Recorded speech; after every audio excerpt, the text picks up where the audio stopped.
মাননীয় সালাউদ্দিন সাহেব আসছেন, আমি তাকে স্বাগত জানাচ্ছি।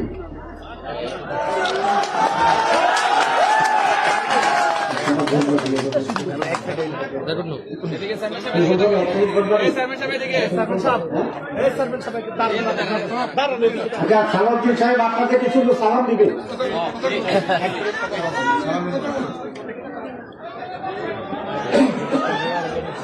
আসসালামু আলাইকুম, সবাই ভালো আছেন? সামনে জাতীয় সংসদ নির্বাচন, আপনারা প্রত্যেকেই কেন্দ্রে আসবেন, ভোট দিবেন। আর বর্তমানে দেশের স্বীকৃতির হার বেশি, আপনারা সকলে সবকিছুই বুঝেন। সুতরাং বুঝে শুনে আপনাদের ম্যান্ডেট আপনারা ভালো জায়গায় দিবেন। যে জায়গায় দিলে আপনাদের কাজে লাগবে সেই জায়গায় দিবেন। আমি এর বেশি কিছু বলবো না।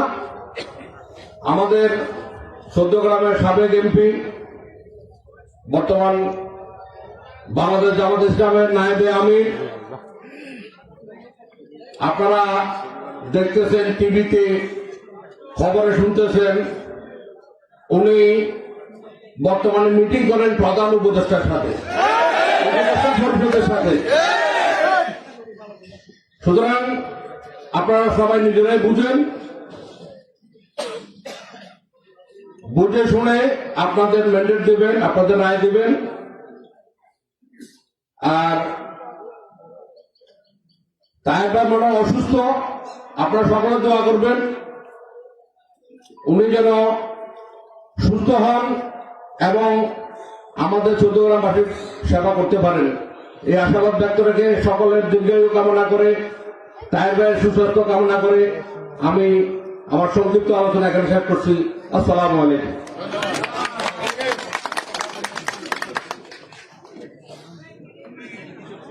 সালাউদ্দিনের সন্দেহ মরুর পিতার সাথে আমার খুবই ঘনিষ্ঠতা ছিল, আপনার জানেন, এবং এই অঞ্চলে উনি আমার একজন অভিভাবক এবং পরামর্শদাতা ছিলেন। সালাউদ্দিন যাই বলছে ইংলিয়ে দিয়ে, এটা আপনারা বুঝছেন না, আমি বুঝে দিতাম।